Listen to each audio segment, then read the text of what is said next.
Um, Good evening, everyone. Good evening, Gyanendra. So let's start with our live session for week 9. So, hello, everyone. I'm Jyoti Sharma, and let's start with the week 9 content. What basically we will do, we will have a lot of MCQ questions based on micronutrients, macronutrients, based on the energetics. So, what we will see if we have the cell and if we are having this respiration, then based on this respiration, how much energy we are getting. So such kind of questions we will have.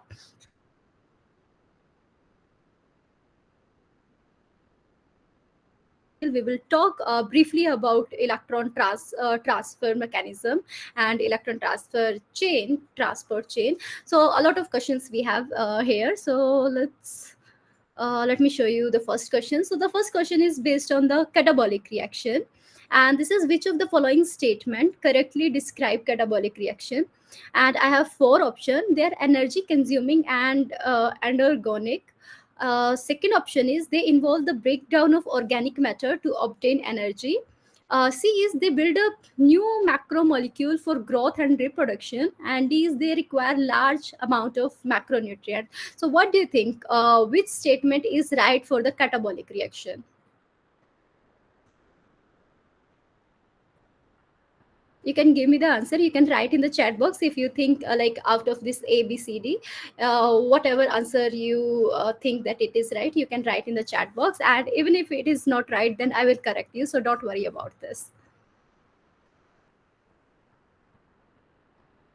So first you have to understand what do you mean by this catabolic reaction, and after that like you can give me the answer for this. So we have two type of reaction. The one is anabolic and the second is catabolic. So kata means breakdown. So I got answer A. Okay.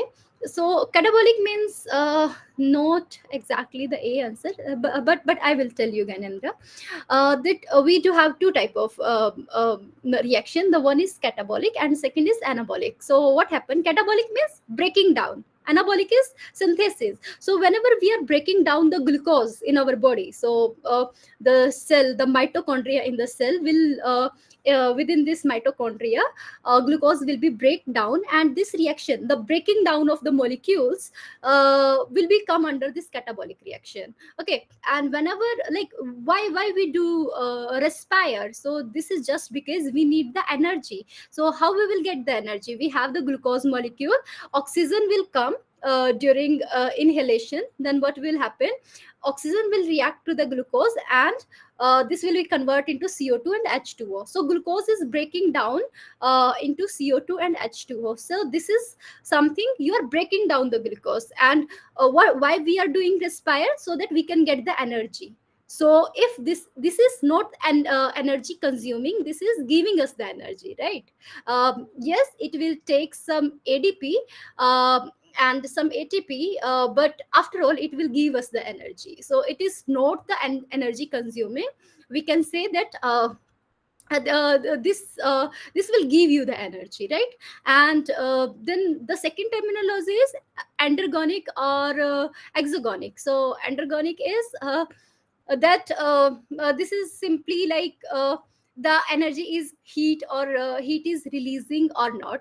So based on that you can differentiate. So the answer should be B, that they involve the breakdown of the organic material matter to obtain energy. So just keep in mind, breaking down of glucose with the help of oxygen in our mitochondria of the cell, this is the example of the catabolic reaction. And whenever we will respire, whenever we will inhale this oxygen in our body, we will get the energy out of this glucose. So we will get the energy. So that's why this is not androgonic, this is exogonic. And then this is the breaking down, not the synthesis of the molecule. So that's why the answer B is right. Let me show you this. So catabolic means breaking down, and whenever you will break down some bonds, because that bond consume a lot of energy, so whenever they will break down, they will release the energy. So here you can see we do have a big molecular, then this big molecule will break down and will give you the energy.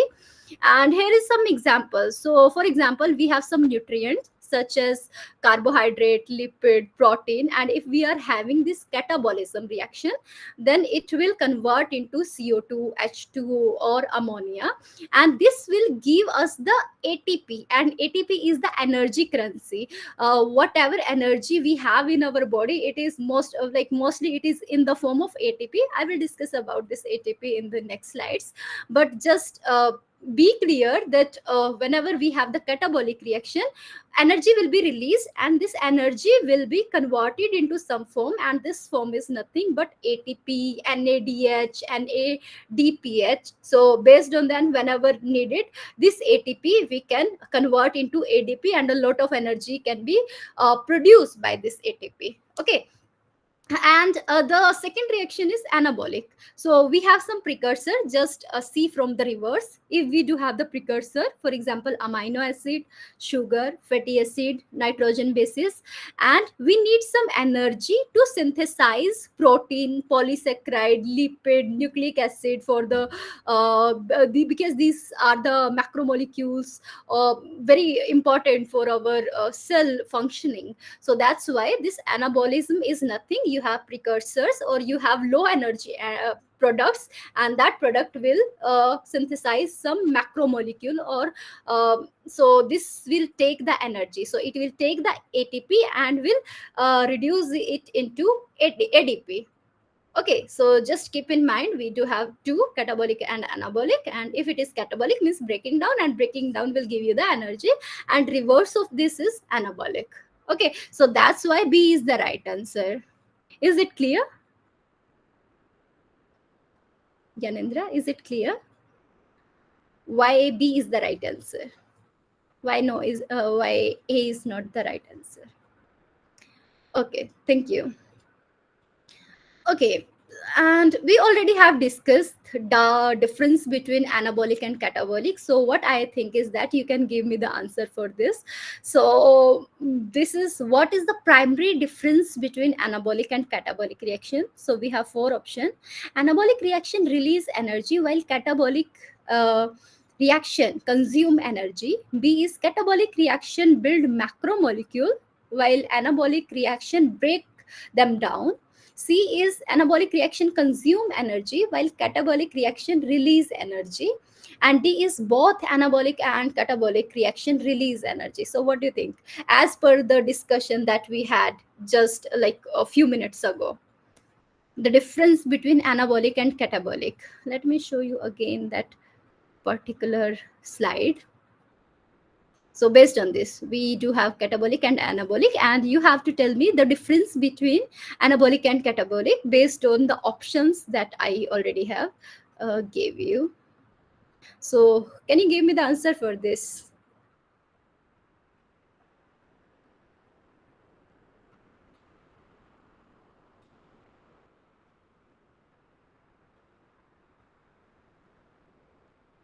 What we already talked, that catabolic is breaking down the molecule and giving the energy, and anabolic is we have macromolecule, we have some like end products, and this end products is like low energy end products, and this will be changed into macromolecules. So this is anabolic. And to like from this amino acid to giving the nucleic acid, the synthesis of nucleic acid will have, we have to give them the energy. So this is energy consuming anabolic reaction.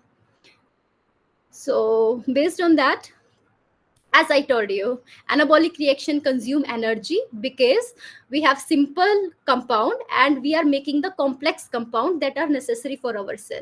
So this is anabolic. And catabolic is we have complex molecule, let's say glucose, and we are breaking it down, and while breaking it down it will release some energy.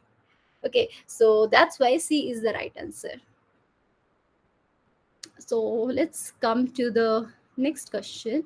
Okay, this is again showing that we have the glycogen. If you people know that glycogen is something that we have in the body, because like glucose is very much easy to give us the energy, but our body needs a kind of compound that can give us the energy whenever we are required, whenever like there is any kind of requirement. So our body, what our body uh, does, that it convert glucose to glycogen.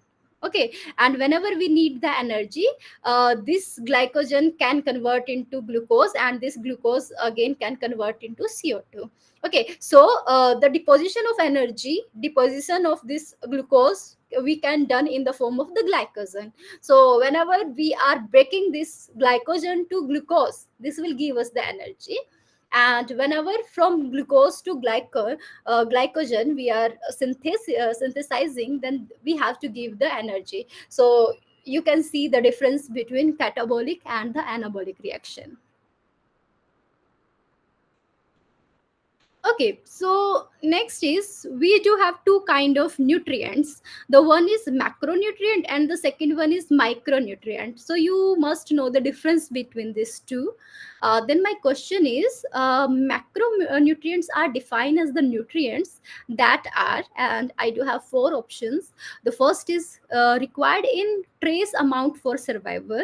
B is required in large amount constituting more than 1% of dry mass. C is not essential for growth and maintenance, and D is only needed during reproduction. So, what do you think? What is the right answer for this?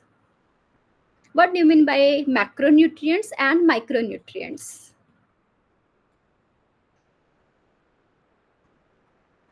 Ramya gave me answer A, but Mm, uh, that A answer will be for micronutrients, not for the macronutrients. And let me tell you how.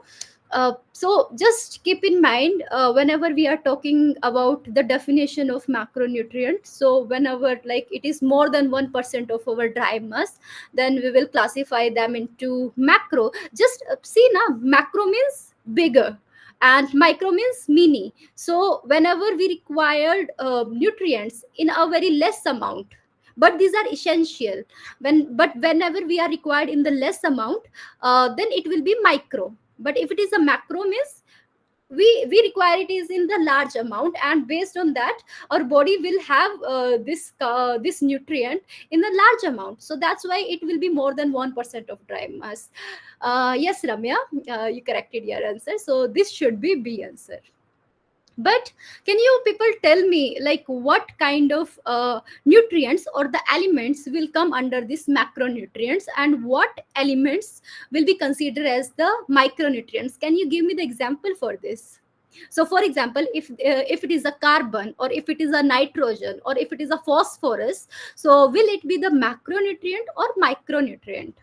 Or let's say if it is a silicon, or if it is the manganese.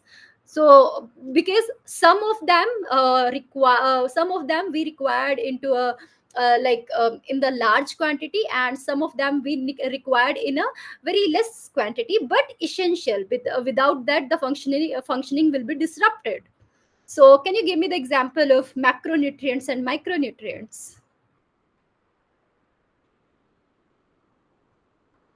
Okay, let me show you some example.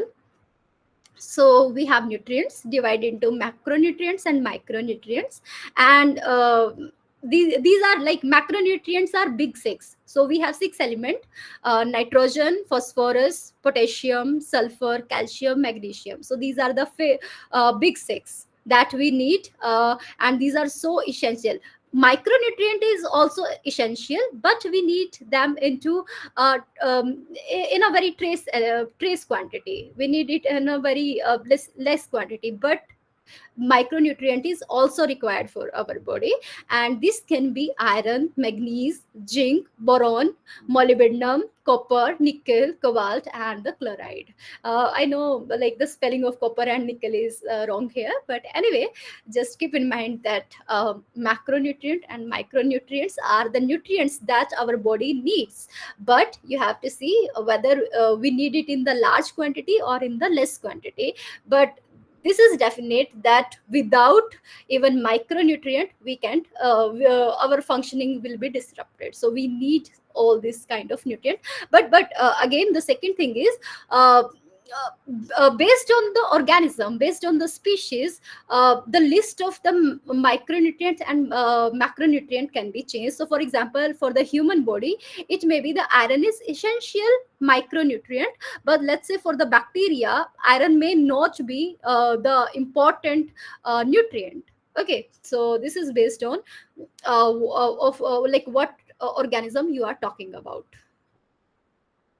Anyway, so let's come to the next question.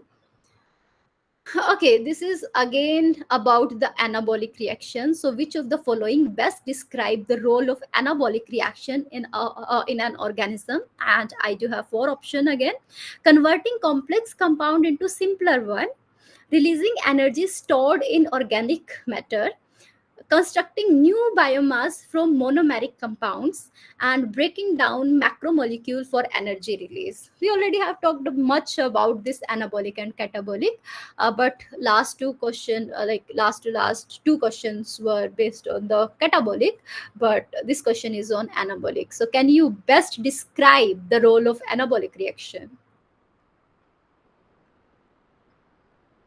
Ana means synthesis, kata means breaking down. Whenever breaking down, energy will release. Whenever you are synthesizing some compound, energy will be utilized. So now can you give me the right answer for this?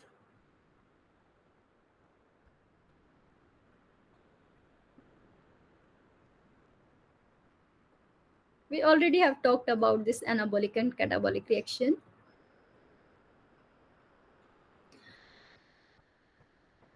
As I told you, kata means breaking down. Whenever it is kata, breaking down. Ana means synthesis. And whenever you are breaking down, will break down into the simpler compounds, from complex to simpler. So it is catabolic. But anabolic is you have simpler compound and you are changing into the bigger compounds. So, and this will take some energy. So can you tell me now, can you recorrect yourself, Ramya? Mm, Note, okay, let me again tell you. Whenever we are breaking down in the catabolic, energy will be released. But in the anabolic, whenever we have the simpler compound and we are changing into the complex compound, we have to give the energy. So, answer C is right. Is it?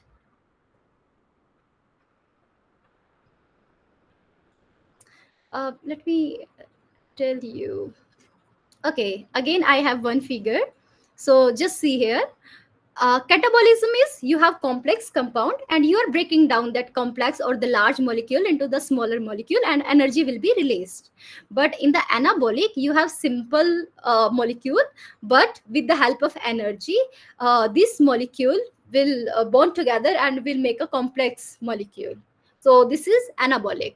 So based on that, and my question was, what describe best for the anabolic? So based on that, C is the right answer.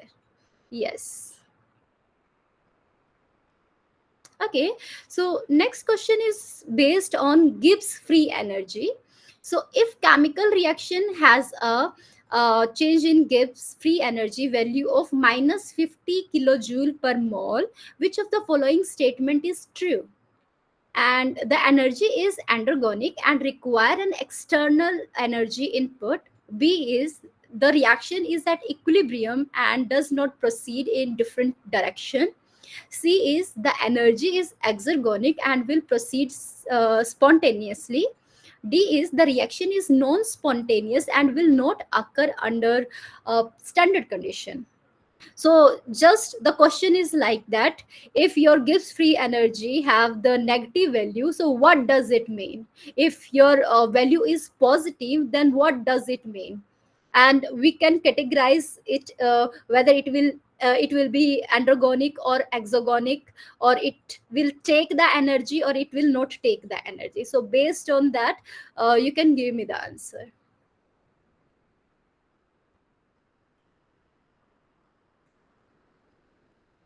You people in thermodynamics must have learned one equation of the Gibbs energy, and then enthalpy, and the entropy. And based on that, you may also have calculated whenever your Gibbs energy is minus, so minus means what, and if it is a positive, then positive means what. So if it is if it is in a negative, so negative means it will be spontaneous. Okay, so negative means it will be spontaneous, and for the spontaneously we do not need the energy, and and the energy will be released, so it will be exergonic. Yogi gave me answer C, then yes, it should be C. Let me show you. So what is happening, and gives free energy is the free energy that that a compound has. So if we have the reactant, and that reactant have some free energy, but the product will be formed. So if the product is formed and that need more energy, okay, so this, like, if it is if energy is needed, then this is not the spontaneous reaction, this is non spontaneous, and if energy is needed, it will come under the androgonic reaction. Okay, and this will give us the positive Gibbs free energy. Okay, but in the opposite case, if we have the reactant have more energy, and if it reduce the free energy for the product, it means a lot of energy will be released. So if, and this will happen spontaneously, because we do not need the energy for it. Okay, so this is spontaneous, and here Gibbs free energy will be in negative, so this is exergonic reaction. Okay, so based on your second case, B will define your negative case of the Gibbs free energy, right? Because amount of energy is releasing. So if it is a releasing, then it will come under exergonic reaction, right? And that's why this is spontaneous in nature as well. Here also, like, we can see what will happen to the energy. Then energy will be released in exergonic and will be absorbed in androgonic. And if it is the Gibbs free energy, then this will be negative in exergonic and positive for androgonic. So this much you people should know. So based on this question, you can tell. So if you people have the value of Gibbs free energy, then you can tell whether the reaction will be spontaneous in nature, or we may need some energy for the reaction to proceed. Okay, so this Gibbs free energy concept is very important for all of us. Okay, next question is, which of the following condition is not a part of standard state for calculating change in Gibbs free energy? And options are temperature of 25 degrees Celsius, pH of 7, reactant and product concentration of 1 molarity, and pressure of 0.5 atmosphere. So we do have two change in Gibbs free energy. One is standard in nature and one is real in nature. So if we are talking about the standard change in Gibbs free energy, then for that being the standard, what are the criteria for that? So what should be the temperature for this, what should be the pH for this, what reactant or product concentration it should have, and what pressure it should have. So this is the criteria, like, to make the Gibbs free energy in a standard state, what should be the criteria?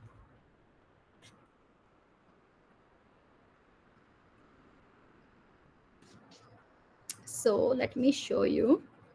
And because the question was not a part of standard state, so pressure is not needed to call it a standard Gibbs free energy. We need temperature of 25 degrees Celsius, pH of 7, and reactant and product concentration should be 1 molarity. And when based on this condition, the Gibbs free energy will be known as the standard Gibbs free energy. But like, under this condition, pressure is not required at all. Okay, next, coming to the question. This is based on the activation energy and the enzyme. So what is the role of enzyme? uh, like there are two concepts, the enzymes and the activation energy. So what is the relation between these two? Why the question has been asked like this? So my question is, which of the following statement about activation energy and enzyme is true? And options are: enzymes increase the activation energy to speed up reactions. B is the activation energy of the reaction is same as standard change in Gibbs free energy. C is enzyme lower the activation energy, making the reaction proceed faster. And D is the rate of reaction can be determined directly from Gibbs free energy. So what do you think? What kind of relation we have between activation energy and enzyme? What is the role of enzyme? How it can modulate or alter this activation energy? This is very important. If there is a simple reaction without enzyme, then the reaction rate will be different. And if you are adding up some enzymes or catalyst into your reaction, then uh, your rate will be different. And because of like altering the activation energy, so what will happen to the activation energy when we will add enzyme into some reaction? Can you give me the answer for this? Anyone? Can you guess something about this?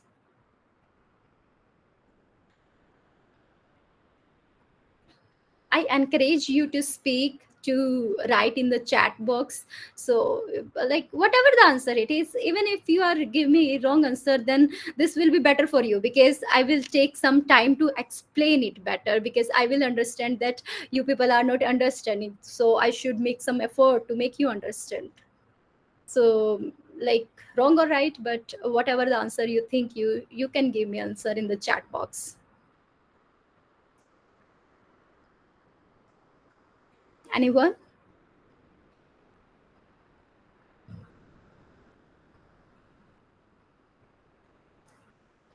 Okay, so the answer is that it will reduce the activation energy. So let me show you one graph. So uh, okay, so answer is that it will reduce the activation energy. Just see like how it is. So we have some substrate or we have some reactant, right? Reactant already have some energy, but to make it a product we need some energy. Okay, and this energy is known as the activation energy, because if you see at the top, so this much energy we need, and this much energy is known as the activation energy, because at this point it will form the complex. So let's say we are having A plus B. Let me take some pen. Okay, so if we have A plus B, and this is giving us the C. Okay, so first what will happen, this A and B will form the complex. This A and B will form the complex, and for making this complex we need the energy. So here whatever energy we need at the top of this, it is to make the complex A and B. And then this will form the product C. Okay, and whatever energy we need to make this complex, it is known as the activation energy. And whenever we do not have the enzyme or let's say catalyst, then the activation energy is very high. Okay, but whenever we are adding this enzyme, then this much activation energy we need. And by reducing the activation energy, product can be formed very fast in the presence of catalyst or in the presence of enzyme. So this is the beauty of adding the enzyme into the reaction. It will reduce the activation energy, and after reducing the activation energy, it will form the product with a higher pace or with a higher rate. Okay, as comparison to the original reaction. So this is the role of enzyme. And if you people if you people know that in our body most of the reaction, more like almost all reaction are spotted by the enzymes. So we do have thousands of enzyme, and these enzymes are very specific in nature. So for example, if we are breaking this glucose in the presence of oxygen, and this will give you the carbon dioxide and water and will give us the energy, we do have some enzyme that will perform such reactions. Okay, and if even if we are having the, if we are synthesizing the DNA, so we have DNAs, so we also have some enzyme. These enzymes are like, our body have thousands of enzyme, and that are very particular in nature, particular for the particular kind of reaction. So and these enzymes uh, help to perform the reaction at a faster rate. Okay, so this is all about the enzymes.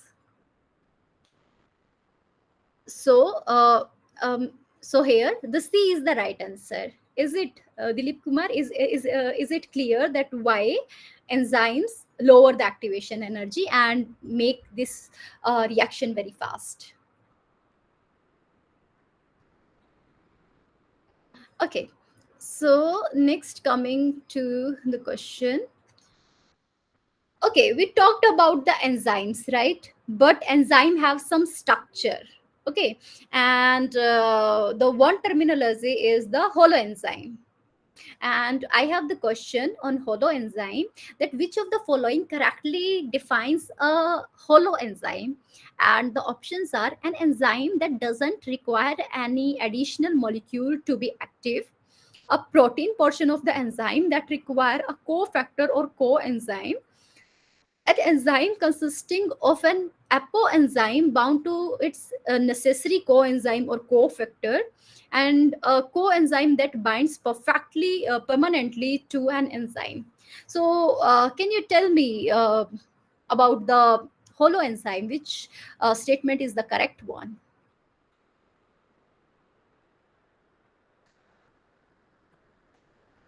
So as I told you, you learned in the last MCQ that enzymes are so important for the reaction to proceed in a faster pace. But we also should know the structure of our enzyme. So this is something about the structure of the enzyme. So can you tell me the answer for this? Okay. So the answer is an enzyme consisting of an apoenzyme bound to its necessary coenzyme. And the, so holo means whole.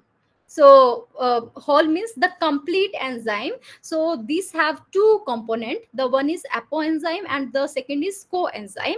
And when, or coenzyme or cofactor, so whenever we have coenzyme, cofactor and apoenzyme together, then we will define it as the holoenzyme. So let me show you one figure. So just see here, we have apoenzyme, and we also have cofactor and coenzyme. So this cofactor and cofactor and coenzymes are attached to the apoenzyme. Okay, so we have three component: apoenzyme, coenzyme and cofactor. If they are binding to each other, because this cofactor and coenzymes are very important for apoenzyme, because that will make the site of the reaction active in nature. Okay, and then substrate will come, and this will give us some kind of product. Okay, so we have cofactor, we have coenzyme, and we have the apoenzyme. These three component will compose and will form the holoenzyme. Holo means complete enzyme. So just keep in mind, this is the structure of the enzyme. We have cofactor, coenzyme and apoenzyme, and whole enzyme will be known as then holoenzyme. Okay.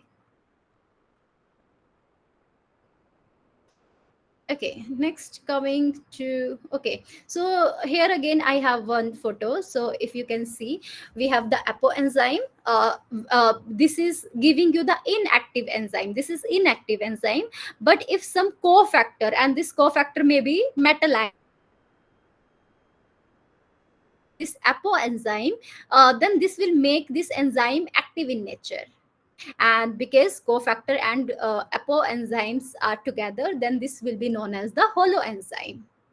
Okay, and in spite of this cofactor, we may also have coenzyme, and we may also have both cofactor and coenzyme. So in that case, the site will be active, where reaction can be done. So the holon is whole.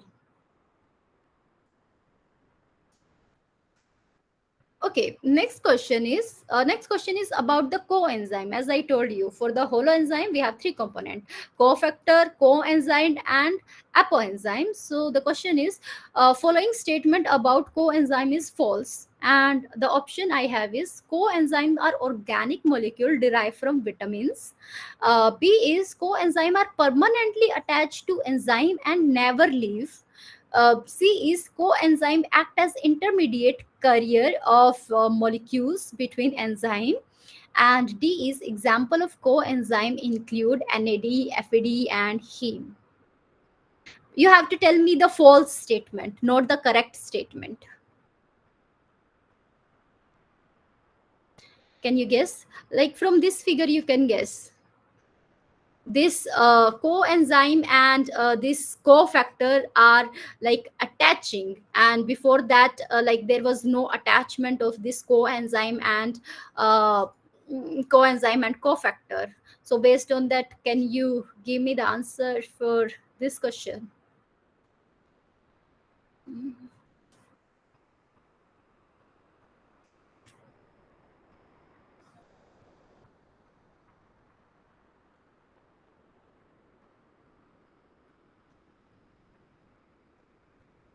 So what we learned, that this cofactor and coenzyme will bind to the apoenzyme and will leave.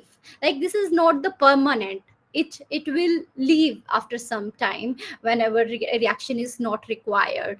So so this is the B is the false statement, that coenzymes are permanently attached to enzymes. No, this is not the case, and never leave. So this is the false statement. So B is the right answer. If you have any problem and if you are not understanding, then you can write in the chat box. You can give write your query or question, then I will try to solve it, like whenever you are texting. Okay, so just see here. Initially it was we had the apoenzyme, and it was the inactive, but whenever coenzyme will be bind to it, then it will become active. And whenever the process is finished, then this cofactor will be removed from the apoenzyme. Okay, the next is, what kind of interaction primarily help form the enzyme substrate complex? And the options are covalent bond, ionic bond, weak bond like hydrogen bond, van der Waals forces, and hydrophobic interaction. And D is peptide bonds. So what do you think? What is the right answer for this? Can you write in the chat box the answer for this? So what kind of interaction we have between enzyme and the substrate?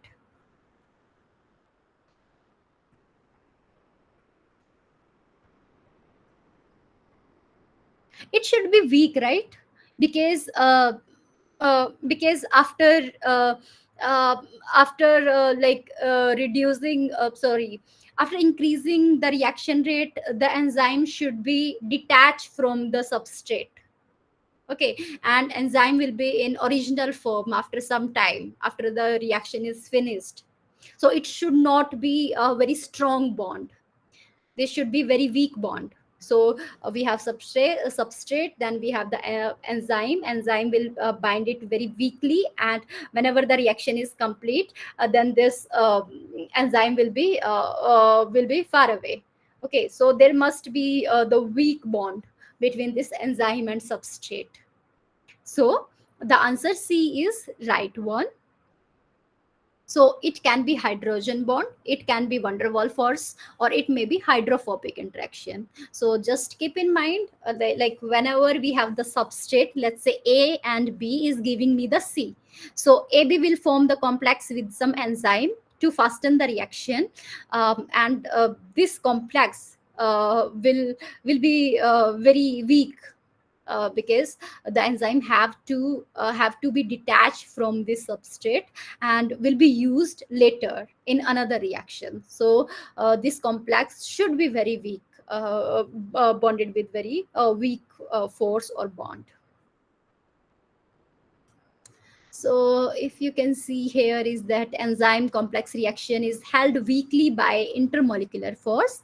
This can be hydrogen bond, this can be salt bridges, this can be hydrophobic and hydrophilic, and this can be van der Waals interactions.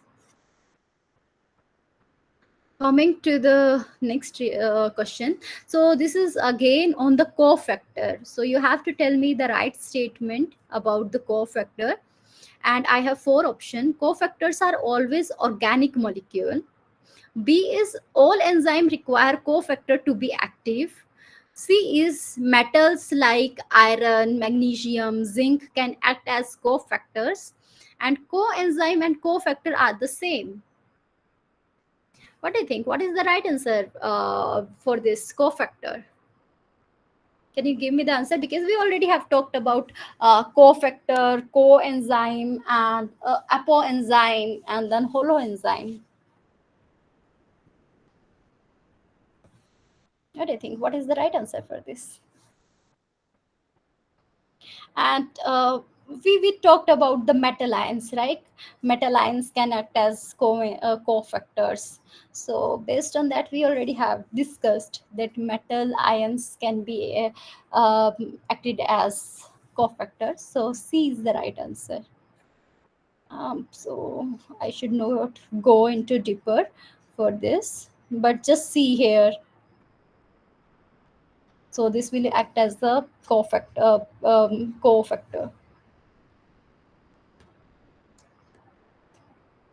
Okay, and because one option was that cofactor and coenzymes are the same, but they are not same, they are different.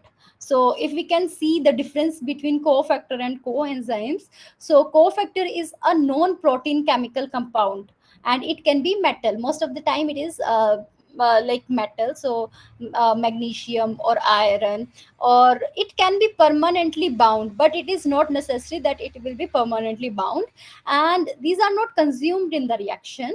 And the role of the cofactor is often structural or catalytic. But if we are talking about the coenzyme, then this is specific type of cofactor that is organic in nature, and this include vitamin or derivatives from compounds such as NAD, and these are loosely bound to enzyme and typically altered during the reaction, and the role is to transfer chemical groups from one substrate to another.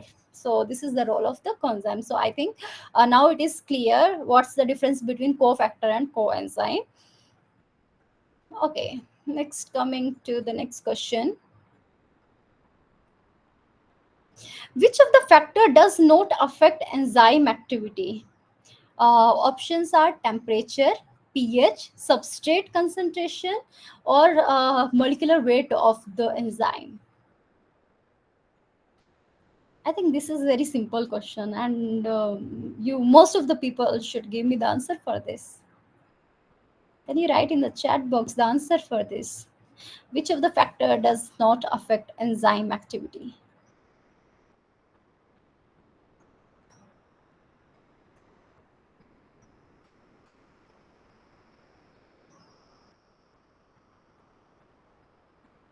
So this is the molecular weight of the enzyme is the factor that will not affect the enzyme activity. So we already have learned, like if we are increasing or decreasing the temperature, then how it will impact on the enzyme activity, because you know that enzymes are organic in nature, and this enzyme needs a very a particular range of the temperature when they can enhance the reaction rate.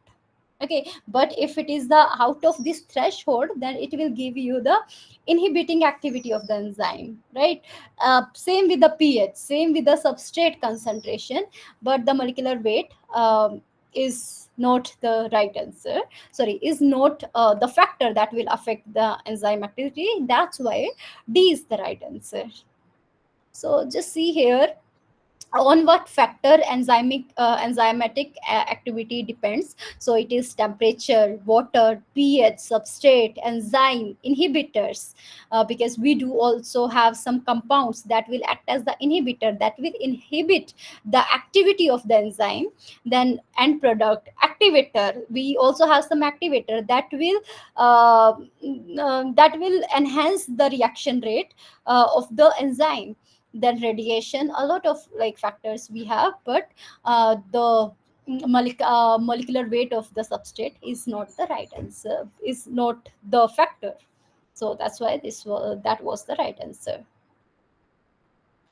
Okay, next coming to the nomenclature of the substrate. If you people see, like if you are telling the name of any enzyme, for example, DNase, reductase, oxidase, so we do have some kind of terminology, or we can say the nomenclature for the substrate. And you have to tell me, for the sorry, we do have a particular nomenclature for the enzyme name. Okay, and that enzyme name is composed of two part. The one part is the substrate, and the second part is we will add ASE. So let's say it is a amylase, lipase, or cellulase, ATPase. So we will add ASE at the end as a suffix, but in the prefix we will have the name of the substrate. Okay, or you can say the reactant uh, in a chemical way, but substrate in the biological way. So which enzyme is correctly named based on its substrate? So amylase break down protein, is it? Lipase break down lipids, is it? Cellulase digest fat, is it? Or ATPase synthesis ATP? So which one is correctly named based on its substrate? Can you tell me the right option for this?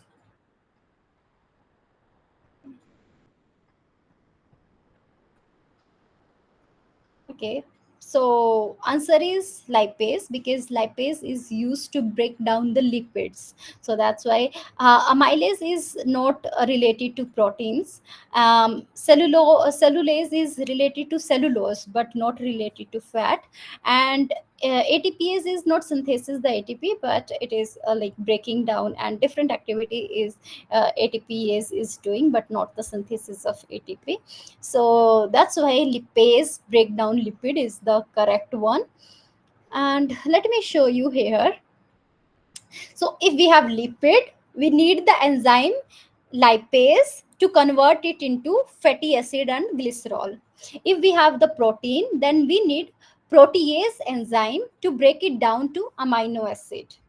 If we have maltose, then we need maltase enzyme to change into glucose. If we do have the carbohydrate, then we need carbohydrase to convert or breaking it down to the monosaccharide unit. If we do have the starch, then we need the enzyme amylase to convert it into maltose. And if we do have the hydrogen peroxide, then we need the catalase that will convert this hydrogen peroxide into water and oxygen. So likewise, we do have thousands of enzyme for different kind of energy, the different kind of reactions. So just keep in mind, we have ASE, that is added at the last, but the first part is showing us the substrate. Okay. Okay, next, coming to the next question. Okay, which class of enzyme? So we do have a classification of our enzyme, and that classification have some categories. So the question is, which class of enzymes catalysis, oxidation reduction reaction by adding or removing oxygen or hydrogen. And we have option transferase, isomerase, oxidoreductase, and ligase.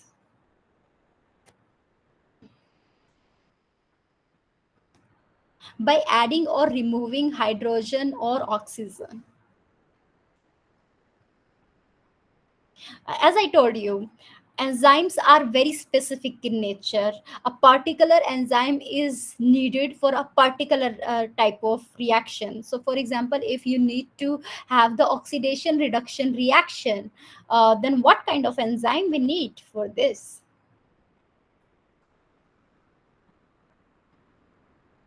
Can you give me the answer for this? Anyone?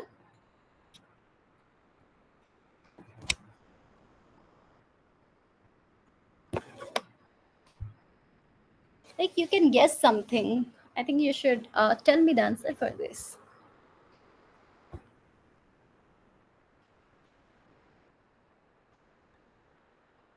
Are you people are going to guess something for this question? Anyway, so let me show you the answer. So just see now, if it is the oxidation reduction, then we need oxidoreductase. So if we are seeing this transferase, the work of this transferase is transfer the functional group of one compound to the another compound. Okay, so this work will be done by transferase. Isomerase, so if we have some compound and if we need to form the isomer of that compound, so we need the enzyme that is isomerase.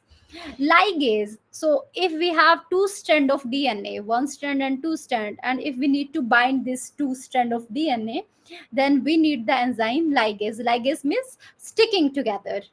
And if we do have oxidoreductase, then this will do oxidation reduction reaction. So C is the right answer.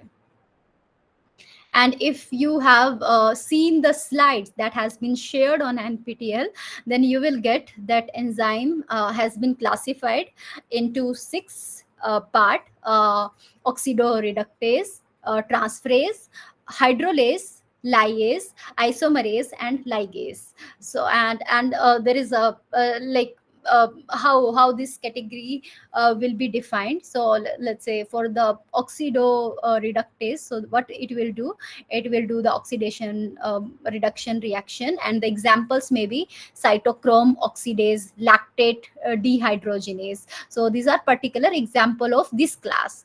If the class is transferase, then the enzymes can be acetate kinase, alanine deaminase. And if the category is hydrolase, so hydrolase means it will do the hydrolysis, breaking down, but with the addition of water. And the example can be lipase or sucrase. Then we have lyase, then we have isomerase and ligase. I already have given you the example for like what is the function of isomerase and ligase. But for the lyase, this is the removal of groups of atoms without hydrolysis. So and you can see the example for this. Okay, the next question is, which of the following enzyme class is responsible for breaking down molecule by hydrolysis? We already have seen the table, right? Then I think you can give the answer if you have very sharp memory. The options are lyase, hydrolase, ligase, oxidoreductase. So what do you think? What is the right answer for this?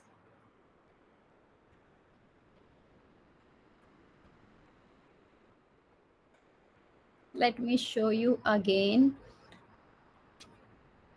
Oxidoreductase, transferase, hydrolase, lyase, isomerase, and ligase. So under what class you have the this question? Can you give me the answer for this? Responsible for breaking down molecules by hydrolysis. Anyone? So this is hydrolyase. So let me again show you. So just see the third option, this one. So hydrolyze is the hydrolysis and addition of water, and the example are lipase and sucrase. Okay, so coming to the next question. Again, which of the following correctly matches the enzyme with its function? So isomerase, transfer functional group; lyase, break down molecule using water; lyase, remove group of atoms without hydrolysis; and transferase, join two molecules using ATP. Which one is correctly matched?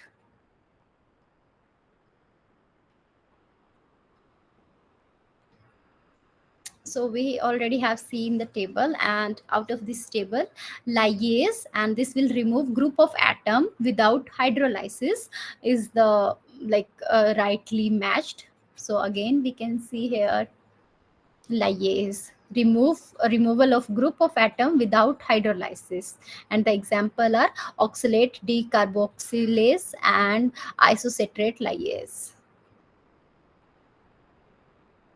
Okay, so we are coming to the next question. Okay, we have one concept of electron tower. So according to the electron tower, what happens as electrons are donated from the top to the bottom? So first you have to understand the electron tower, then only you can give me the answer. But the options are: energy released decreases as the electron fall; the energy released increases as the electron fall; the reduction potential become more negative as electrons fall; and electrons are not accepted by molecule at the bottom of the tower. If you people do know the concept of electron tower, then you can give me the answer. And this is top to bottom. So we do have a list of compounds, and some are electron donor and some are electron acceptor.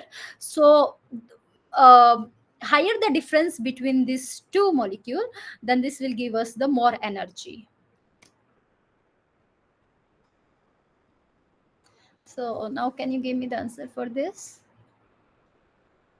You people should be very engaging, because this is like very informal live session. You people are welcome to give me the answer whatever you think, right?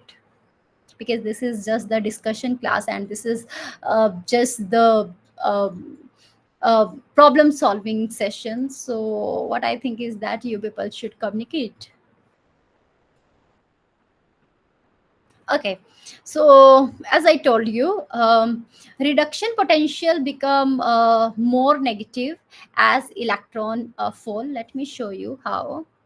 What do you mean by this electron tower? So this is something, the electron tower. So what we do have is, we have the substrate is here, and substrate will change into CO2, let's say. Okay, then we have H2 will change into H plus. So this is the end product, and this is the substrate, and this is the potential that we need to convert. So this is the potential value in the volt. So what we are seeing here, this is in negative, and here this is in positive. Okay, so whenever we are having in the upper, we like from 0 we have electron donor, and here we do have electron acceptor. Okay, and one electron will be donated from from some compound, and electron will be accepted by some compound. Okay, and if the difference is higher, so for example, as I told you, we need oxygen to break down the glucose. So this is the oxygen. So see the difference from minus zero point 0.6 to plus zero point 0.9. So if we do have the higher difference between these two, then this will give us the higher energy whenever we are breaking down this glucose in the presence of oxygen. Okay, so the difference should be very high, then only we can say like the efficiency is so high. So for example, if we are breaking down glucose, not with the help of oxygen but with some compound, for example NO3, or let's say NO2, so what will happen, the difference, the electron have to fall from top then to bottom, then only the energy will be released. So this is something about the electron tower. So whenever we do have the larger difference, then this larger difference will tell you how much energy it will release whenever the reaction will be happened. Okay, so whenever we have the negative value, means we have a lot of energy that will be released, and we should have the difference, larger difference between the electron donor and electron acceptor. Okay, let me clear this. Okay, which of the following is correct example of how energy is released in the energy tower? And options are: H2 react with water, oxygen to release more energy than it react with nitrate. The energy release is same regardless of which electron acceptor H2 react with. C is fumarate is a stronger electron acceptor than oxygen in the electron tower. And D is electron tower only applies to the reactions involving oxygen as an electron acceptor. What we saw is that this oxygen is at the bottom. Okay, so whenever we will have the reaction of this glucose with the oxygen, then this will give you the higher energy. Okay, so but if in place of this oxygen, if we have the nitrate, or if let's say if we do have the fumarate, then the difference between glucose and that fumarate or NO2 will not be that much higher. So based on that, the electron will be fall, but will not take the longer distance, so and this will not give us the more energy. So I think like for this, the nature have done a very marvelous job, that glucose has to be reacted with the oxygen, then it will give you the highest energy. Okay, so this is the concept of electron tower. So based on that, H2 react with oxygen to release more energy than it react with nitrate. Again, we can see here we have the glucose. This will give you the CO2, and the larger the difference, larger the distance we cover, this will give us the more energy from the glucose. Okay, but if it is the nitrate, if it is the hair only, so if the electron is falling from glucose to nitrate, and this nitrate will accept the electron, then this will not give us more energy by breaking down this glucose, right? Okay, next, coming to the next question. Again, this is the question of catabolic and anabolic, but now the question has electron acceptor and electron donor concept. So if it is the catabolic reaction, then what will be the role of electron donor in the catabolic reaction? So the options are, you have to tell me the correct statement. So options are: electron donor act as electron acceptor in catabolic reaction.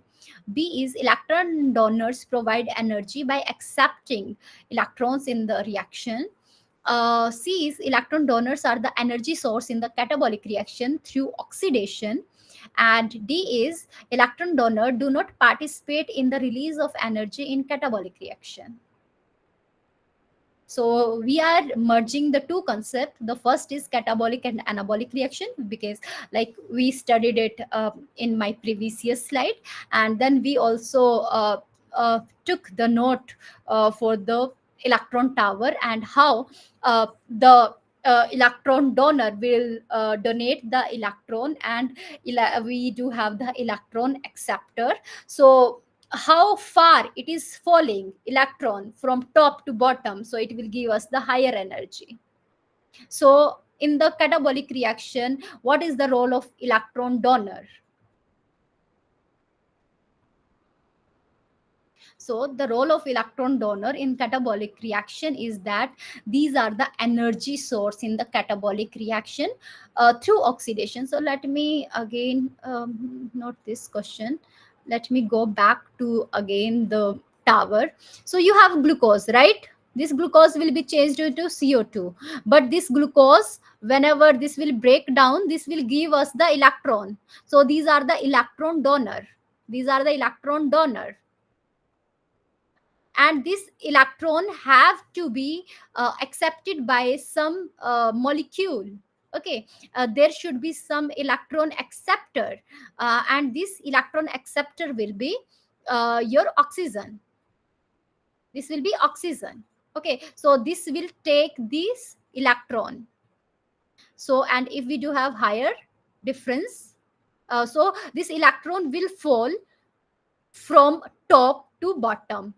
So that's why the energy release will be higher. But the concept here is that, and this glucose will give us the energy, right? So and this glucose will be break down into CO2. So this is the catabolic reaction. We have the macromolecule, and this macromolecule is changing into very simple molecules. So this is the example of catabolic reaction. Okay, so here in catabolic reaction, this glucose is the electron donor, and this electron donor is the energy source, because the catabolism, the breaking down of this glucose will give us the energy. So that's why uh, answer was given there. And uh, so C is the right answer, that electron donor. So glucose was the example of electron donor, are the energy source in catabolic reaction, because this glucose will be break down into CO2 through oxidation. So C is the right answer. Yes, C is the right answer. Okay, which of the following compound is a high energy compound that stores chemical energy in redox reaction? So we have option AMP, ATP, ADP, glucose. So you have to tell me the high energy compound that stores chemical energy in redox reaction. So for example, we have glucose. This glucose is being broken down by oxygen. So we eat the food, right? We get the glucose out of this food.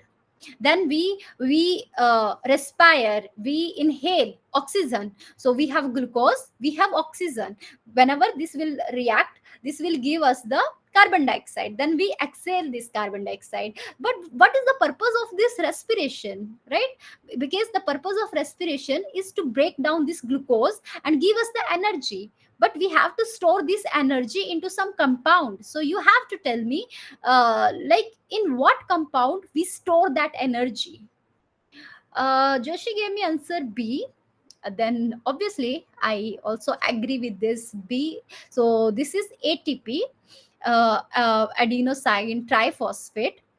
So let me tell you, if we have the bond with the phosphate, so if you see triphosphate, so triphosphate means we have three phosphate, and these three phosphate are bonded with the, let's say, covalent bond together in a compound.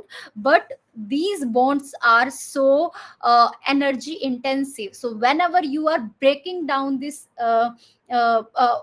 phosphorus bond, it will release a lot of energy.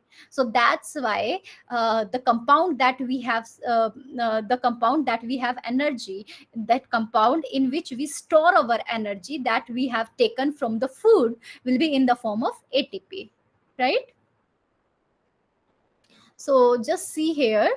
So this is the ATP, and ATP have the very high energy bond. So this is phosphorus bonded with the oxygen, and if whenever we are breaking this bond, so if we are changing this ATP, so this is the structure of ATP, but if we are changing it into ADP, so what ADP is? Diphosphate, right?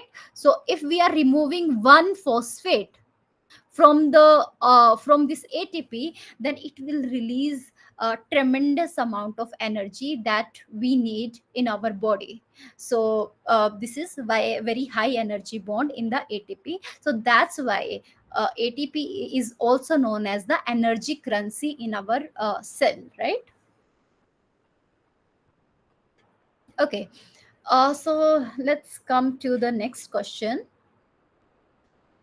So, what is the main role of storage granules of organic polymer in times of nutrient starvation? So, for example, if we have deficit of the nutrient in our body, so what is the role of that storage granules that we have in our body? So the options are: they are used to generate ATP in presence of oxygen.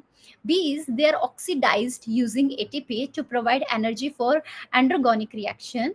C is they directly produce high energy compound without the need for ATP. And D is they store energy by forming low energy phosphate bond. What do you think? What is the right answer for this?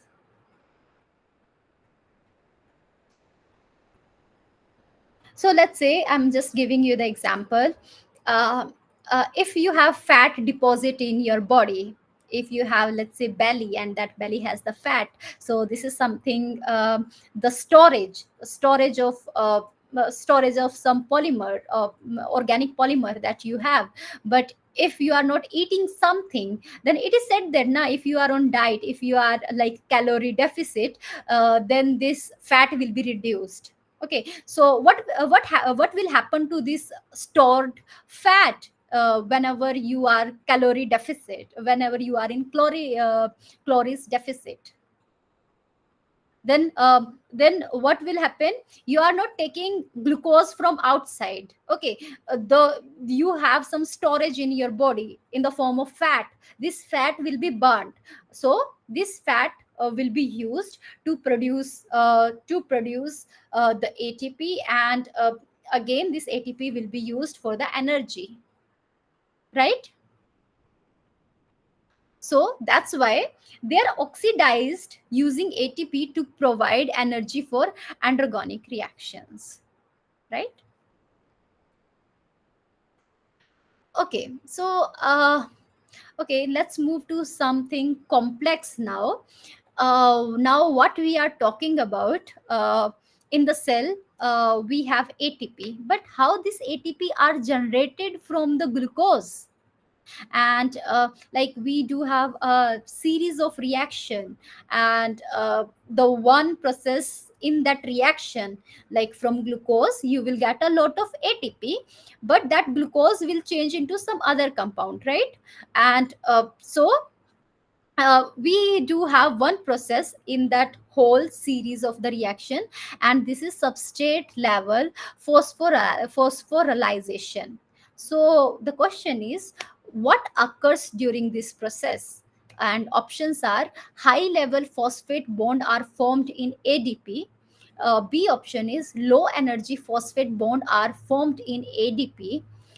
D is low energy phosphate bond are formed in ATP, and D is high energy phosphate bond are formed in glucose. So right now what we are talking about is mostly about the respiration. So we have glucose in our, let's say, stomach, and we are taking the oxygen.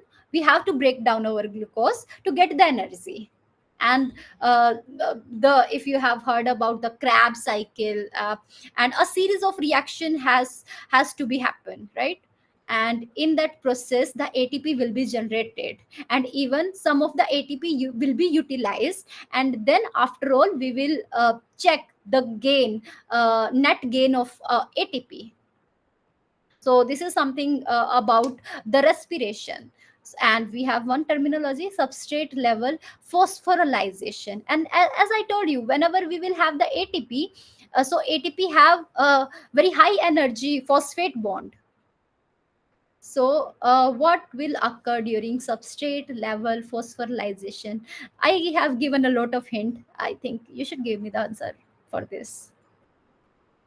So it is we are talking about the respiration, we are talking about attaching this phosphate to form something, and whenever we will remove this phosphate, then we will have the higher energy.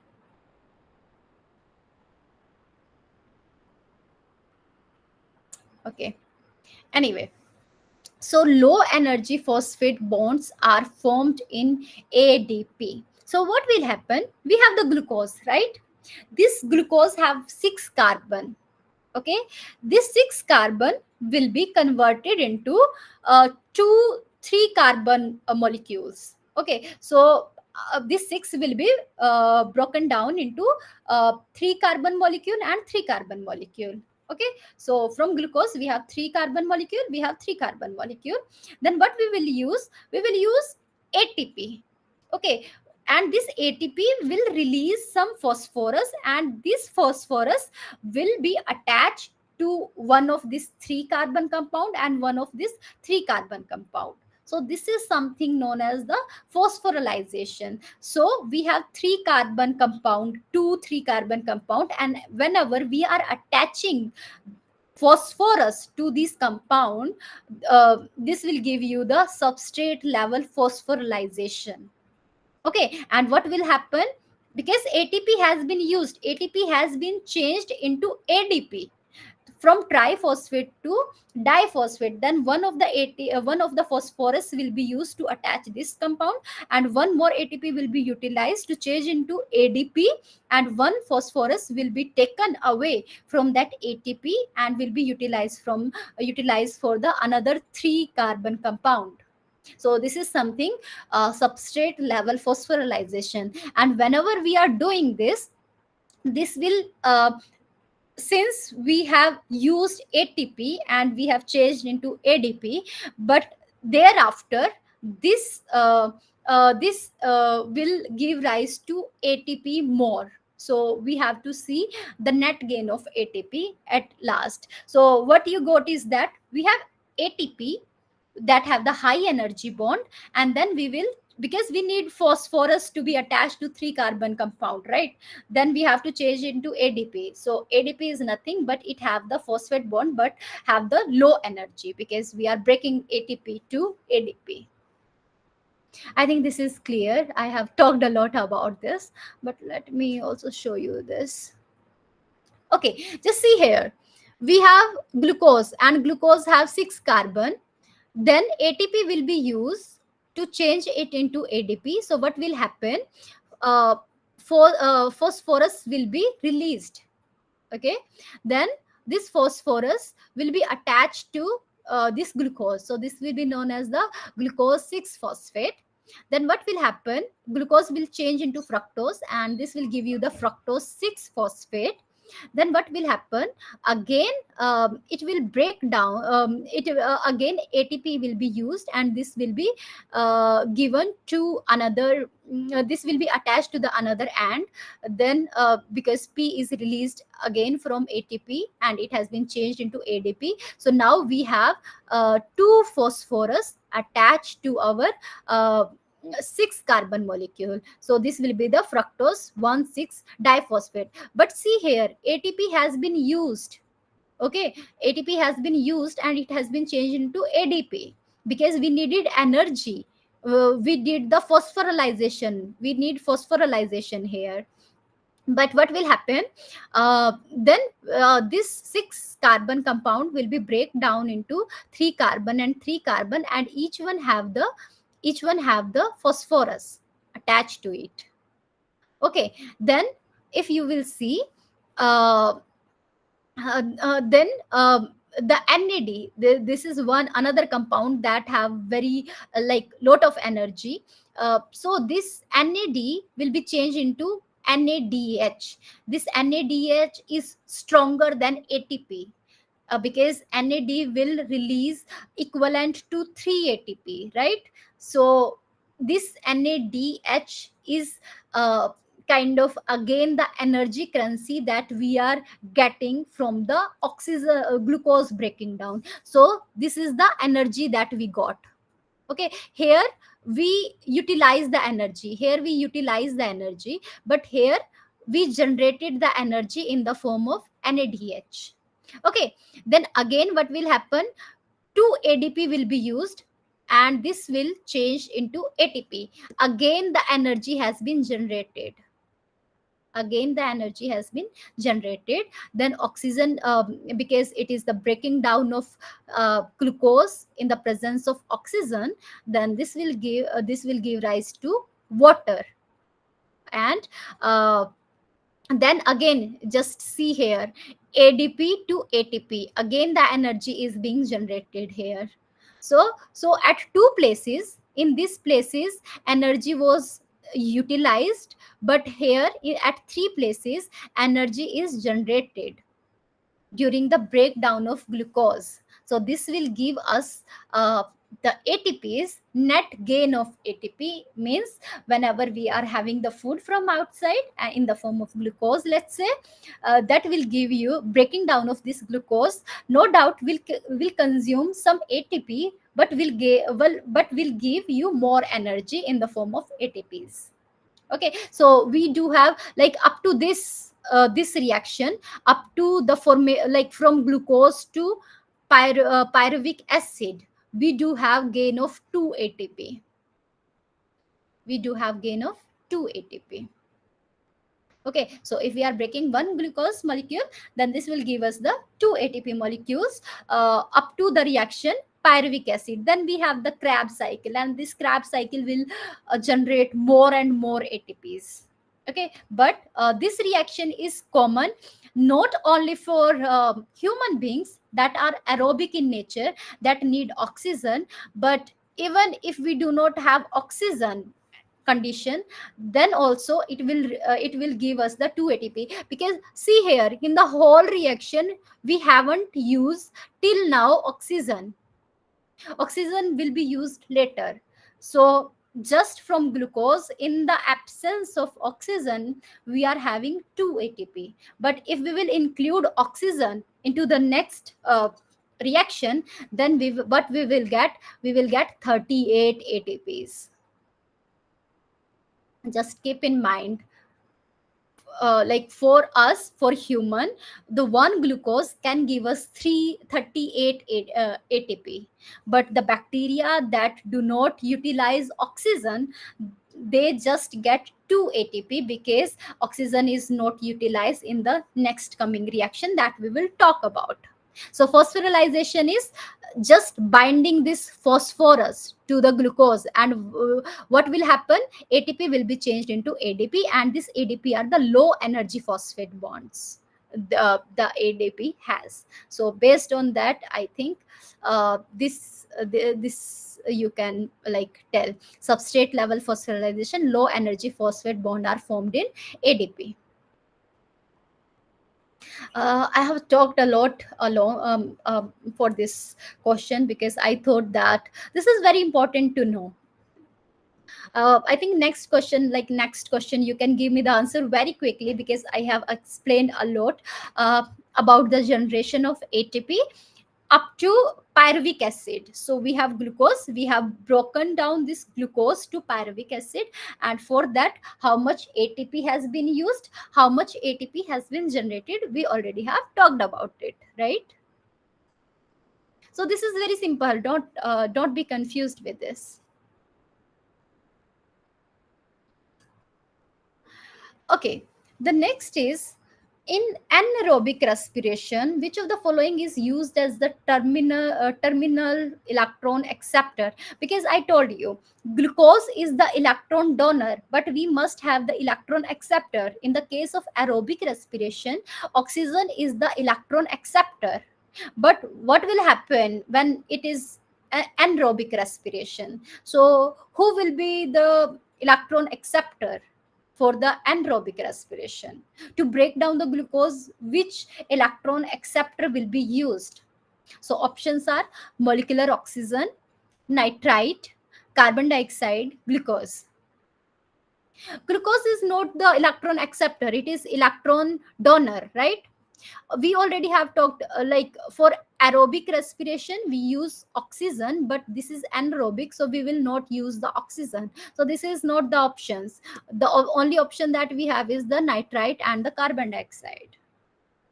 So what we will do, we will use nitrite as the terminal electron acceptor for the respiration in anaerobic. So for example, in bacteria, that do not utilize the oxygen will react this glucose to, let's say, nitrate, and will generate the energy in spite of taking oxygen, as we people do. So the answer will be nitrite. Okay, so we have aerobic respiration, we have fermentation, and we have anaerobic respiration. Anaerobic respiration in the absence of oxygen, aerobic in the presence of oxygen, and fermentation, this is again anaerobic in the absence of oxygen, but something else is taken. So you have to tell me the characteristics of fermentation compared to aerobic and anaerobic respiration. So I have four options. It involves the complete oxidation of organic compounds. It uses oxygen as the terminal electron acceptor. It generates a large amount of ATP through oxidative phosphorylation. It does not require external terminal electron acceptor and result in partial oxidation of organic compound. So what we talked, that for aerobic respiration we have the glucose, but we will use oxygen as the electron acceptor. Okay, so we have the reaction of glucose with the oxygen. So glucose will be the electron donor and oxygen will be the electron acceptor. Okay, in anaerobic respiration, in place of oxygen we can use nitrite, right? In the last question we had that answer, that in place of oxygen we will use nitrite uh, as a electron acceptor in the anaerobic respiration. But if we are talking about the fermentation, then the fermentation do not have any electron acceptor.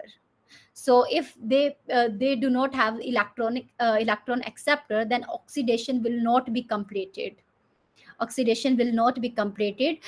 So based on that, the answer D is right. It does not require external terminal electron acceptor and result in partial oxidation of organic compound. And based on that, the ATP generation will be very low. As I told you, like in the electron tower, we have glucose at the top and oxygen in the bottom. So electron will fall from top to bottom, then this will give you the higher energy. But if you do not have the electron acceptor, then what will happen? The energy will not be released at all. And if you have anaerobic, then we have glucose at the top, but in the intermediate we have the nitrite. So electron will be fall to this nitrite, and this the distance is not that much large. So so energy will be released, but not as much higher as aerobic respiration have. Okay, so most of the energy will be released in the aerobic respiration, then little energy will be released in anaerobic, and very little, barely energy released in the fermentation. And that's why we human are the have this aerobic respiration. Like nature has very complex system, and we human are gifted with the aerobic respiration, because aerobic respiration will give you the highest ever energy that glucose can give. Okay, but we will tell about the efficiency as well. Okay, so I think, is it clear? I'm talking a lot, but trying to make you understand, but I don't know whether you are understanding or not. Okay, so D is the right answer, right? Okay, because we talked about fermentation, then Which organism is used in the fermentation of grape wine to produce ethanol for wine and beer? So for example, if you want to have the wine or beer in at your home, and if you have the grape juice, so you have to fermentate it, and you can produce the wine and beer. But yeah, it is not easy because a lot of conditions that are required. But you have to tell me, like, this is the reaction. So you have grape juice and you will add some enzyme, and that enzyme will change that grape juice into ethanol, and this ethanol will be used for the wine and beer. But what is the name of that microorganism that will be used? So my microorganism will have some enzyme, will release some enzyme, and uh, that will increase the reaction rate. So what microorganism you need that will ferment, that will do the fermentation of grape juice? Any guess? So we have option lactobacillus, then acetobacter, then Saccharomyces cerevisiae, and then propionibacterium, and something else. What I can't pronounce it. Can you guess? So the microorganism that we need is the Saccharomyces myces cerevisiae. So this is a kind of fungi that work on the sugar or glucose, and that convert that glucose into ethanol. Okay. So so sorry, it is the yeast. So yeast will be utilized, and this yeast will break down this grape sugar and will convert it into the alcohol, right? And the name of this is Saccharomyces cerevisiae. Okay, coming to the next question. What is the starting material for the production of lactic acid used in cheese and yogurt production? So, if you people know that we eat dahi or yogurt for our health, for being healthy, and this yogurt or dahi is made up of milk. But there is some reaction that we have to do in that milk so that yogurt can be synthesized, right? So I already have given the answer. So some enzyme, some bacteria we need to change it from something to yogurt. And like at most of your house we do the same thing. Like if we need to if we need to have yogurt or cheese, then what we do, and from where, from what compound or from what substance we can form this cheese and yogurt? So this is very simple, that it is a milk. So we have milk, then we have some bacteria, and that bacteria are lactobacillus. So that lactobacillus will change that milk into your yogurt, or let's say cheese. And then from this, what we can do is we can produce the lactic acid. And if you know that lactic acid is so good for our stomach. Okay, so whenever you people have, let's say, loose motion or diarrhea, so there is a medicine, that medicine is known as lactobacilli or something, that tablet name, and it have thousands of spores of lactobacillus. So this lactobacillus, what it will do, it will produce the lactic acid in your body, and that's how your diarrhea or loose motion will be treated. Okay. So just it is produced from milk. The next question is, if you have acetic acid and if you want to produce vinegar, because vinegar is used in most of the pickle and even in the Chinese food, right? That will give you the some sour taste or something. Then if you want to produce this vinegar from acetic acid, then what microorganism will be used for it?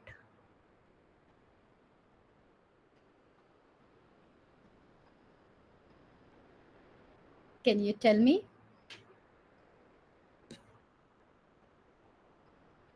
Okay.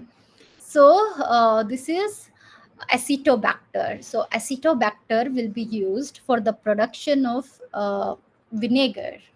Okay, and vinegar is nothing like this have the acetic acid. So, okay, so here is the list that has been given on NPTEL. What will be the end product, and how this end product will be used for the commercial reuse, what is the starting material, and what microorganism we will use. So if it is the, like we already have seen, lactic acid will get from like milk, and it we can produce it in the form of yogurt, and the organism may be lactobacillus, streptococcus. And one another question we had on vinegar, right? So can you see the vinegar question? Okay, I don't think that we have right now here, but anyway, so you can have the list of microorganism from this table. And just let me tell you that you can access this presentation, and even like this ppt, and even the live session video. The link is already given on this nptl website, so you can access whenever you need, like you are comfortable to read or watch. Okay, again we are on the topic ATP. So in fermentation, ATP synthesis occur during which mechanism? Oxidative phosphorylation, substrate level phosphorylation, proton motive force, and electron transport chain. We already have talked, like if we do not have the oxygen, then what, like from glucose to pyruvic acid. So this process is what, under this mechanism only the ATP will be synthesized. So what was that? This was substrate level phosphorylation, right? We already have talked about it. So the B answer is right. So let's see here. So what we had the glucose initially, and this glucose will be broken down. So this broken down process is glycolysis. So what will happen? Um, uh, we will use ADP, and this ADP will be converted into ATP. So this is the energy that we got from glucose, but along with that we have to give some ATP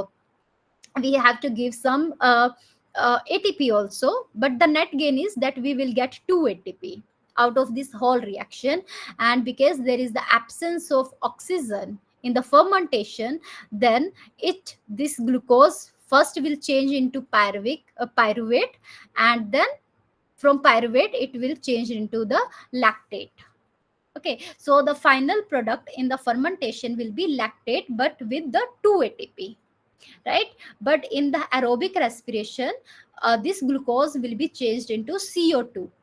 Okay, but in whenever oxygen is not present, this glucose will be changed into lactate only.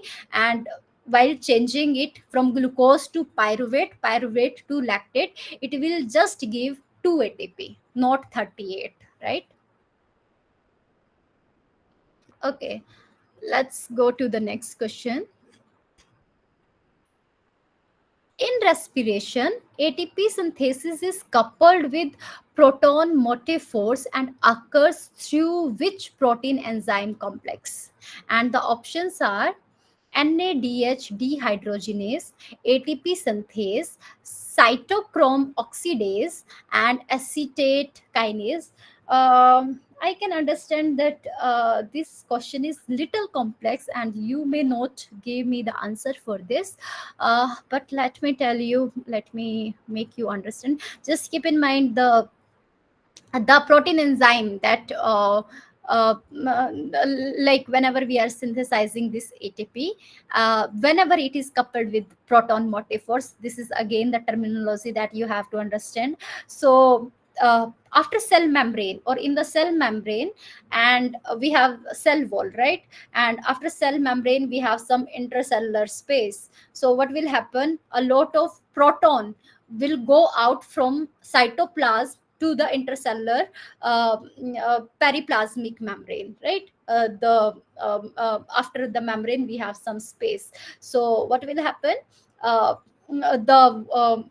the hydrogen will be released outside this plasma membrane, and this a lot of hydrogen will give you the production of ATP. So this is something known as the proton motive force. Okay, and ATPase is the enzyme that will be used. So just see here. So this is your cytoplasm of your cell. This is periplasmic membrane. This is periplasmic membrane, and this is your plasma membrane. This is your plasma membrane, and there is lot of hydrogen in your periplasmic membrane. So what will happen if this proton will come inside into cytoplasm?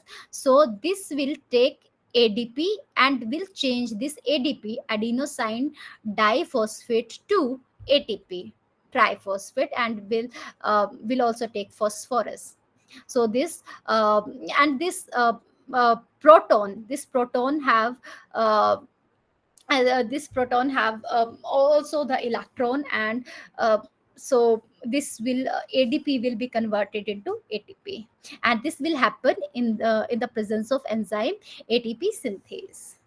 So just keep in mind, you have plasma membrane in the and you have periplasmic membrane. Periplasmic membrane have a lot of hydrogen, or you can say the proton, and this proton will generate the proton motive force. So this proton will come inside and it will convert this ADP to ATP, and ATP is our energy currency of the cell. We need ATP to get a lot of energy, right?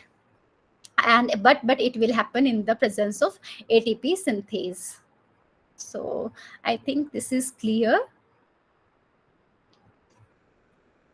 Okay, again we have question of ATP synthesis in fermentation and respiration. As I told you, in fermentation and respiration we are not having oxygen as electron acceptor, but in sorry, in the respiration, if it is the aerobic respiration, then we have the oxygen, and if it is anaerobic respiration, then it is a nitrite, and if we do have the fermentation, then we do not have the presence of either of these. So what will happen to the ATP synthesis? So we have four options. ATP in fermentation is synthesized by oxidative phosphorylation. B is ATP in the respiration is synthesized by substrate level phosphorylation.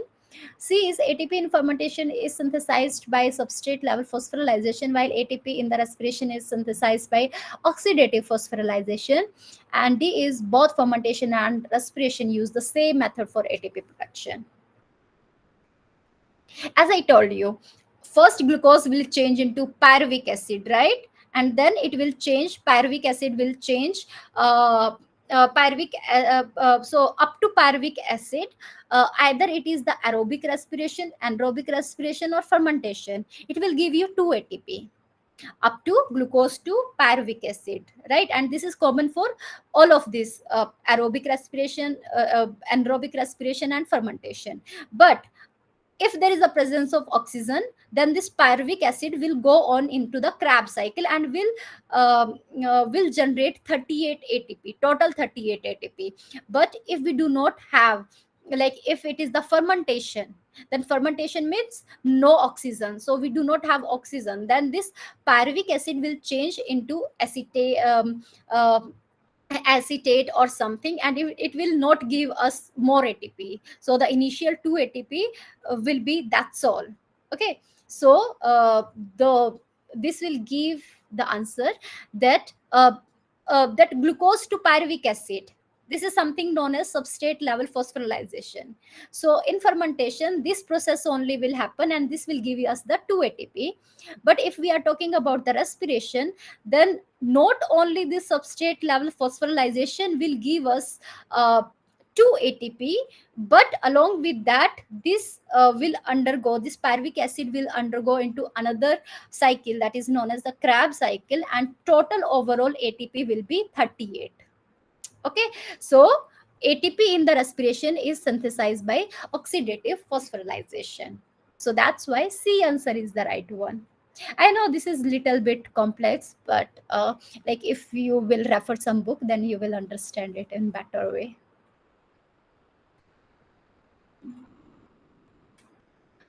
Okay, so as we saw that whenever we have the glucose, and this glucose will be break down into the pyruvic acid, and we saw that ADP will change into ATP, then ADP will change into ATP, and some of the NAD will change into NADH. Okay, and if this is the case, then this NADH is a very strong compound, strong energy storage compound, and this will give you some number of ATP. So my question is, how much ATP is produced by one NADH during glycolysis? Glycolysis is breaking down of glucose into the pyruvic acid. So 1 ATP, 2 ATP, 3 ATP, and 4 ATP. Can you tell me how much ATP is produced by one NADP, one NADH?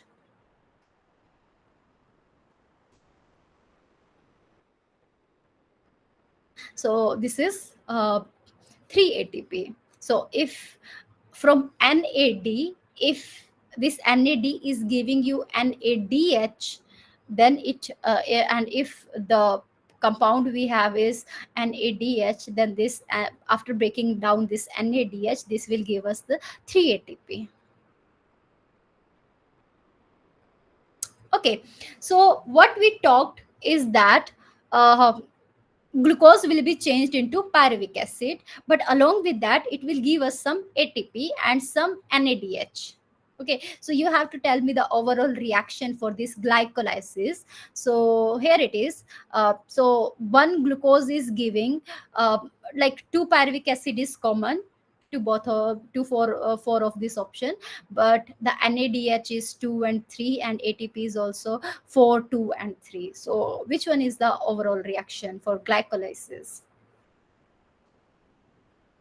If you people are not understanding what I'm talking, glucose, pyruvic acid, NADH, ATP, just see my previous question that I explained, and I even took a lot of time to explain it, how glucose that we get from food is being broken down, and it is giving us the energy in the form of ATP, and this glucose will first change into the pyruvic acid. So that whole reaction, what is the overall reaction for this glycolysis? So one glucose will give you 2 pyruvic acid. As I told you, glucose is 6 carbon compound, and pyruvic is the 3 carbon compound. So it will give you the 2 pyruvic acid, right? And it will also give you 2 ATP, as I already have discussed that it will give you 2 ATP and 2 NADH as well. But again, as I told you, some of the ATP will be used. So that's why overall, even if we are changing this NADH to ATP, then overall it will just give you the 2 ATP, right? Anyway, so next go to the next. So just see here, we have the glucose, 2 NAD will use, 2 ADP will use, 2 phosphate will use, and this will change into 2 pyruvate, 2 NADH, 2 ATP, 2 water, and 2 proton, or the hydrogen, and there will be net gain of 2 ATP per molecule. Okay, and you can calculate it. First you have to change this into ATP. So this is the 1 NADH is equal to 3 ATP, so this will be 6 ATP, total 6 ATP, and 2 ATP has been released here, so plus 2. So what we got is, we got 8 ATP, right?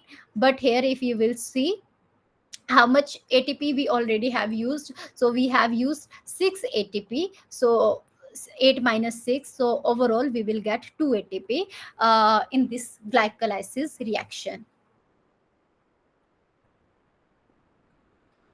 Anyway, so let's come to the next question. We already have talked about this little bit about proton motive force. So we have a lot of proton in our periplasmic membrane. Whenever this proton will come inside this cytoplasm, then this will change ADP to ATP. Okay, but we have a complex, and as I told you, the enzyme needed is ATP synthase. But ATP synthase is a kind of complex, and that complex have some region. So the question is, which part of this complex is responsible for intake of proton from the membrane? So let me show you the complex. So this is F0 region, and let me show you. So as I already have discussed, this is this is your this is your cytoplasm. This is your cell membrane or plasma membrane, and this is your periplasmic membrane, and here you have the hydrogen, and this hydrogen will change this ADP to ATP. Okay, but in what region? So this proton will be received by this region, and this region is known as F0. Okay, so that's why the answer is like that one. And just keep in mind, here it is like written the intermitochondrial membrane. So right now we are not talking about the cell plasma membrane, but inside that cell we have the mitochondria, and mitochondria is also double membrane organelles. So it also have membrane and then intermembrane space. So such respiration is done in like in human, respiration is done in mitochondria of the cell. Just remember that, and that's why it is known as the powerhouse of the cell, because glucose will be broken down in the mitochondria, and this broken down of the glucose will give you the energy. So and this is how we can release the energy from ADP to ATP. Anyway, so coming to the next question, we already have discussed that we do have proton motive force. So we do have a lot of proton in our intermembrane space. Okay, but there are some compound that will block this electron flow, and you have to tell me the name of that inhibitor. And the option are dinitrophenol, CO and CN, and dicumarol, and dicyclohexyl carbodamine amide, sorry. So we do have some inhibitor that will not allow this proton to come inside, and so we have some blockers, or you can say the inhibitors. So can you tell me the name of that blocker of this electron flow? The one of the example is CO and CN. Okay, okay, next. Okay, as I were telling that this glycolysis, breaking down of glucose in human, is giving you 38 ATP. And as I told you, this is the nature best reaction, like the best possible energy energy giving reaction, that this is giving you the 38 ATPs. But what is the efficiency of this? Because if you people know that if we are giving some energy to some of the reaction, some of the energy is just utilized, so there is some kind of efficiency. So in like that, so glucose have some energy, right? And if we are having that energy in the form of ATP, then we are not taking 100% energy of glucose into ATP. There is some term such as like known as efficiency. So what total energy we had in the glucose, how much energy we are getting into the form of ATP, and if we are finding the ratio of these two, then we will get the efficiency. Okay, as I told you, like in fermentation or in anaerobic respiration, let's say we have 2 ATP. Okay, but glucose have some energy, so the efficiency will be different. But in human, we are having 38 ATP from one glucose. So our efficiency will be increased. So how much efficiency we have whenever we are generating this ATP from 1 mole of glucose by aerobic respiration?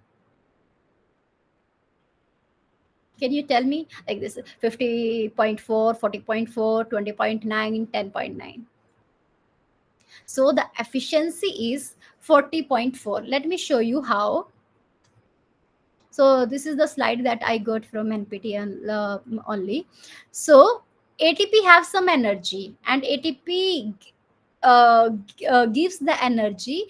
1 ATP is equal to 31.8 kilojoule per mole. Okay. Then we have the aerobic respiration, and where, because we do have 38 ATP has been released by one glucose, so we will multiply this either 7.3 kilocalorie per mole, or we like if we are changing into kilocalorie per kilojoule per mole, then we have to multiply it with the 31.8. So what we are getting from one glucose, we are getting in aerobic respiration, the total energy what we are getting is um, this is 277 kilocalorie per mole, or and if you are changing, then 1208.4 kilojoule per mole. Okay, using aerobic respiration. But if you have the free energy that we have in the glucose oxidation, then this free energy is the energy released in normally the reaction, that energy that glucose already have inherited into the glucose.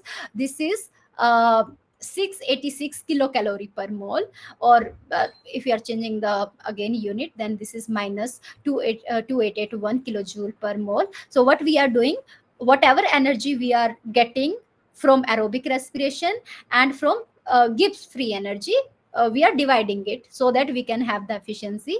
So if we are so 277 was the energy that we got from aerobic respiration, and Gibbs free energy is 686. Then if we are dividing, then what we are getting, that the efficiency of this ATP generation from the glucose is 40.4%. Okay, and this is this is so good efficiency actually.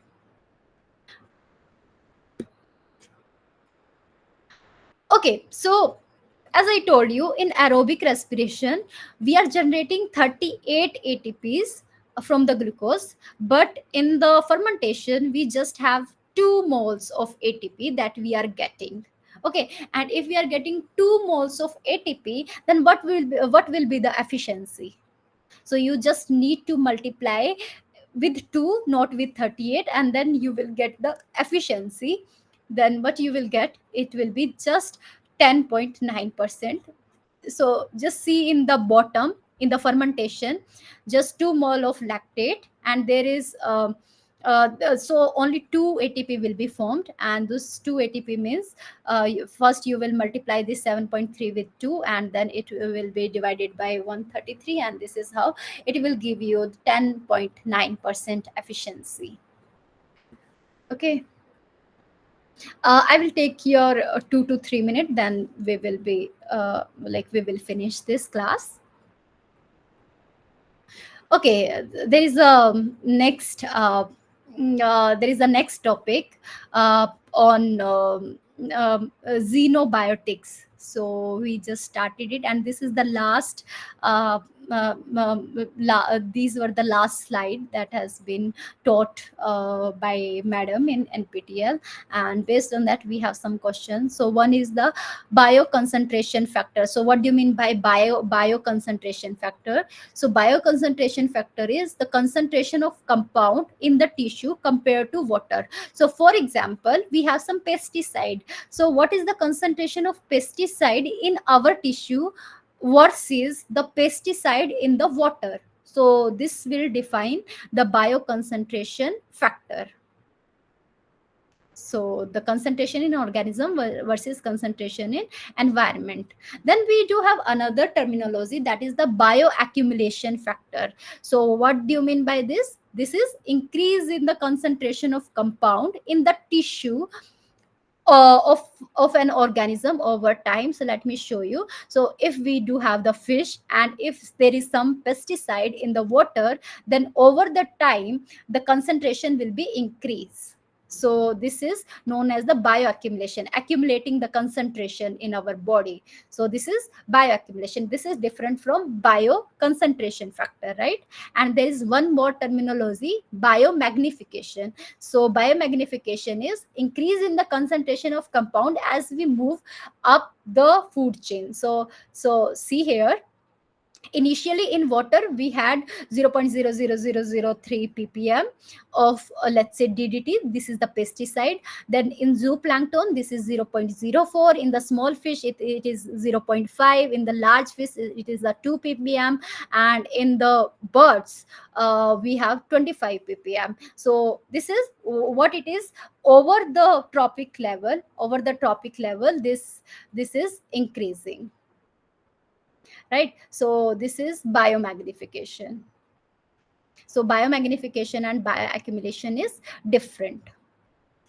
Then we have recalcitrant, and this recalcitrant is nothing but the chemical resistance to biodegradation under all microbial community and growth condition.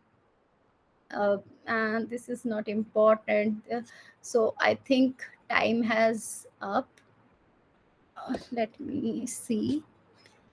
So these question you can access from like the slide that I will share you, and that's all from my side. If you have any question, query, you can tell me. Then otherwise, this is the dinner time, and we people can have the good food for dinner. And you people can write query in the chat box. Even you people can send me the mail, and my mail ID is Jyoti, JYOTI 21 at the rate IISERB dot AC dot in. And if you have any kind of query, or the even the suggestion how I can improve this session, you are welcome to send me the mail. And again we will meet 6 to 8 with the live session number 10. And that's all. Like if you have any suggestion or query, you can write in the chat box, or you can give me the mail. So up to like until Monday 6 to 8. Thank you so much.